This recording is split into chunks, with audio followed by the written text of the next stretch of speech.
3, 2, 1.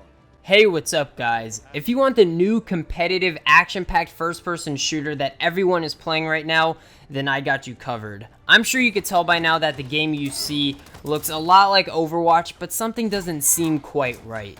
Now, before I tell you anything about the gameplay, doesn't this look like Overwatch, or at least a game you would play, or maybe look a little bit interesting? If you said yes to any of those questions, then this video is definitely for you. Now, if you're like me, nowadays, I'm a little bit skeptical about throwing $60 at a new game, especially games like No Man's Sky, Homefront: The Revolution, Watch Dogs, or just any game that looks very good before release, then turns out to be very overhyped. Now, that is definitely not the case with Overwatch. I actually think Overwatch is a very great game that deserves all the attention it's getting.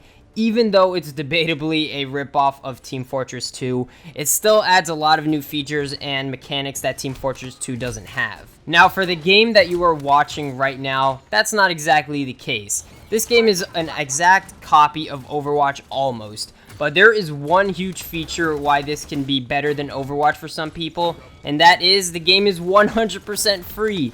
Now, if you think because the game is free and a quote-unquote rip-off of Overwatch, it's going to be bad or just a cheap knockoff and not have good production, well, I'm here to tell you, you would be very wrong.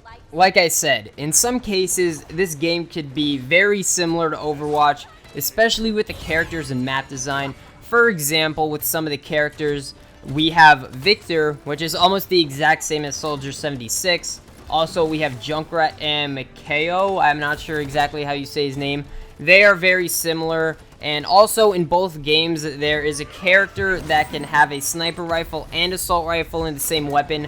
I can't exactly remember their names, but the point is a lot of the characters in both games are similar. But if you find that a bad thing, at least most of the copied characters have at least one or two abilities that are different, because I would think that they would want their game to be somewhat different, or at least not an exact copy. So if you're a fan of the characters in Overwatch, you're in luck. When it comes to the maps, I believe I played about 5 maps, and I would say none of them are bad, but I do like a few way more than others. The maps kind of remind me of Team Fortress 2 maps, where there's not a lot of height advantage, but even though there is some higher grounds for sniper-like characters, so the gunfights don't always feel unfair when it comes to map advantage. Speaking of gunfights, most of them will be in groups, and I really like that because if you're playing a support character or if your team has one, you'll really notice the help they put in, and since the gunfights are usually in groups and the maps are medium-sized, you'll always be in the action.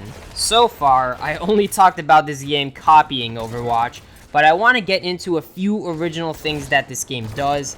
And the first thing you'll notice is when the game starts or when you respawn, you will hop on a horse, and that is your mount, and it is very useful for saving time and helps you get into action even faster. And once you get off the mount, you can't get back on. Also, I really like how you regen health in this game a lot, because it feels like a mix of old school and new school games, because you don't pick up the health packs like you do in Overwatch, which is a little bit old school. There is a bar under your health on the bottom left that you can see, and you have to not get shot or shoot to regen your health, but you can use your abilities, and I really like how this works because it seems like a perfect combo of trying to stay hidden but being able to deal damage with your abilities. And one of the most unique features, I think, is the card system. Throughout the game, you could get these points for your cards you can see on the bottom right. And what these cards do is very simple. They can give you simple buffs like reload faster or deal more damage or have cooldown reduction of your choice. I'm not actually sure if you could get more points for kills or playing the objective, but if you don't, they should add it, because sometimes it feels like you don't get enough points for your cards. And alright guys, I think I said enough about this game. If you want to know more about it, I would say just play it yourself or look up some other videos. So far, I haven't even said the name of the game yet, but I'm assuming if you made it this far, you either checked the description for the game, or you just want the game.